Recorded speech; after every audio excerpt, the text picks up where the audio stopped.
βλέπουμε αυτό που μίλησα εγώ για το τρίγωνο της διαπλοκής, ότι έχουμε κανάλια αυτή τη στιγμή, όχι ένα και δύο, τα οποία δηλώνουν ζημιές επί πολλά χρόνια ή δηλώνουν κάτι κέρδη αστεία για τα μεγέθη τους. Τώρα μιλάμε στις χιλιάδες ευρώ κέρδη. Κι όμως οι καναλάρχες πήγανε στη δημοπρασία όταν έγινε το 2016, πότε έγινε, στη δημοπρασία των αδειών, και προσφέρανε δεκάδες εκατομμύρια για να συνεχίσουν να λειτουργούν αυτά τα κανάλια. Όταν έχεις ένα κανάλι το οποίο, ας πούμε για το Sky συγκεκριμένα, ότι σου βγάζει 600.000 το χρόνο. Είναι μια τόσο μεγάλη επιχείρηση, σου βγάζει 600.000 το χρόνο με τόσες παραγωγές κτλ. Με ποιο κριτήριο δίνεις 73 εκατομμύρια για να πάρεις την άδεια?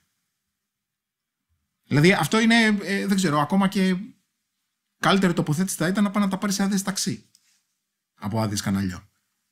Δηλαδή όταν το κάνεις αυτό, δεν αποδεικνύεται ότι υπάρχει κάποιο άλλο πλευρικό όφελος?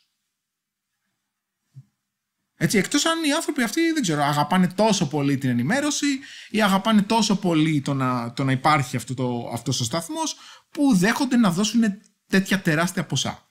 Δεν το είδα πάντως να το κάνουν σε φιλανθρωπικά ιδρύματα, οτιδήποτε άλλο. Το Greekonomics τουλάχιστον έχει δώσει 80.000 ευρώ στη φλόγα. Έτσι, και είναι κανάλι YouTube, δεν είναι τηλεοπτικός σταθμός.